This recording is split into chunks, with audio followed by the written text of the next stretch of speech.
Argument breaks out between an 82-year-old man who is a pillar of the community. He was once the mayor, and I think he served with law enforcement. At 82, he was still helping the community, especially little boys who needed help and came from impoverished homes. Even after losing a second term to be mayor, he continued to help with the community and was out and about and was highly respected by the police department. And people can remember him for his activism. This 82-year-old man got into an argument with a 10-year-old boy over credit card charges for video games. Story doesn't specify if these games were bought at a store, because you can still do that, or if it was online through a subscription. This 10-year-old boy is autistic and is in the guardianship of his grandmother. From the way the story sounds, this child is not this man's grandchild, but could have been a child in the neighborhood that he had sympathy for, just like other boys. At some point, the little boy, knowing that the man had ties to law enforcement, knowing the man owned guns, found one of the 82-year-old man's guns, unalived him, and unalived his 31-year-old daughter on his property. In police custody, when the cops asked him questions, one that arrested him acknowledged that he showed no remorse.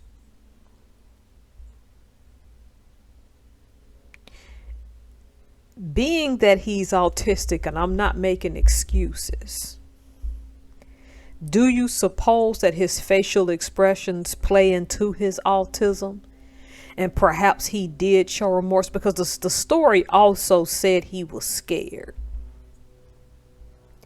But then you have to look at the other side of this, that the boy used the gun from the 82-year-old man's house and shot him.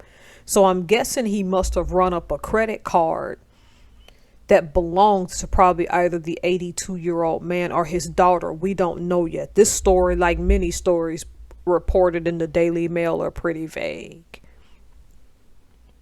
But it seems like some high-tech theft took place.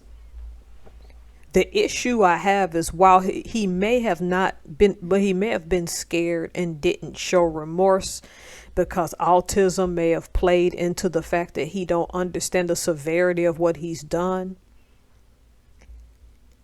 He still was smart enough to know where that man kept his guns and went and reached for one and unalived him and his daughter.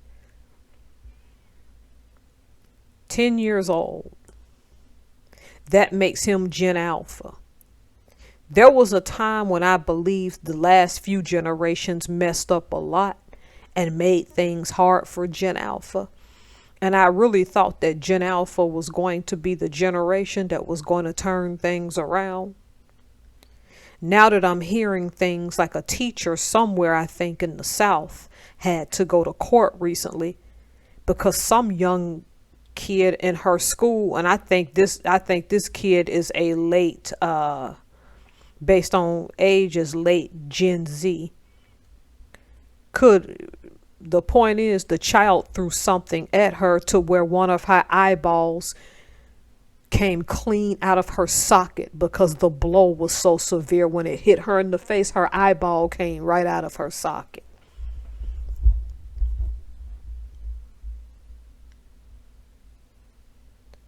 The fragility of this generation. This story can go in so many directions, but are we failing Gen Z? See, 10 years old is unfortunately a very interesting age.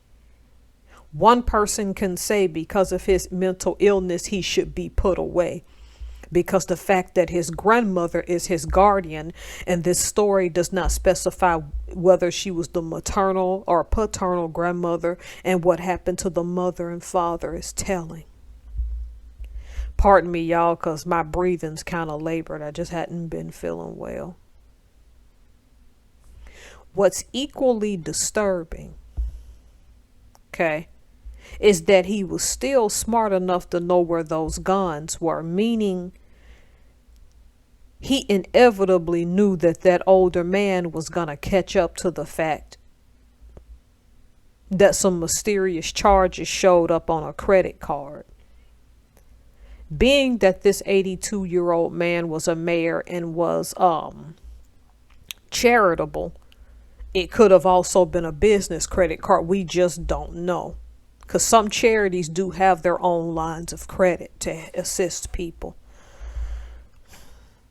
The 17-year-old son of the woman he also unalived, which was this man's 31-year-old daughter, is the oldest child and has a GoFundMe to help pay for their funeral expenses, as well as him to take care of his two younger siblings. This is just quite a thing to put on a kid who's probably either a junior or senior in high school.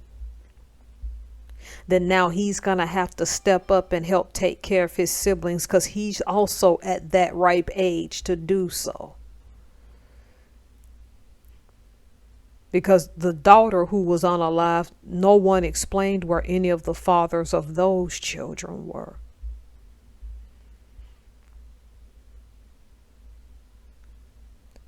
These kids are unaliving people, whether related or not related, for the most minute stuff. And come on, this happened in small doses with Gen X and millennials as well.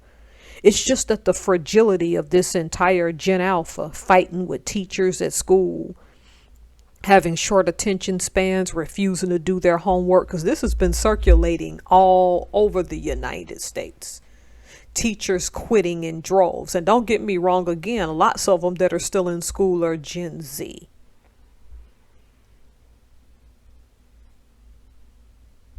The fragility of these kids to where they'll unalive you over stuff is just sad to me.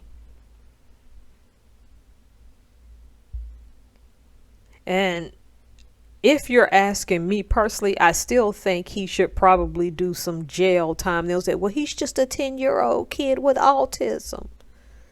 But he still knew in that man's house when he didn't want to be yelled at for those charges, where to go find that man's guns. All it takes is a few jurors to say that's still premeditation, and they would be within their right. When interviewing the community, most people were sad because this older man was a well-liked person.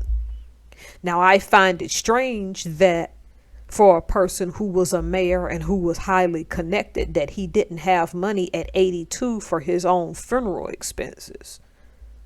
Unless I read into the article the wrong way, and any of you are allowed to correct me.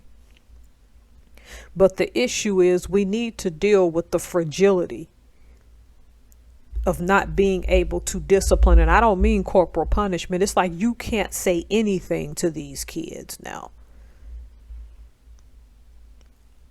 Whether they have a mental illness or not, you can't say anything to them without them wanting to snap and hurt you.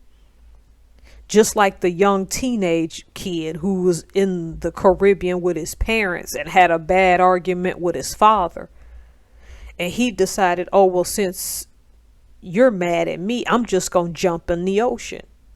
He was so angry with his father that he leaped in shark-infested waters. And he's now presumed unalived. And that was 2023, I believe, when that happened, or maybe early this year. We've got to start discussing the lack of resilience and the high fragility in these kids. What's going on here?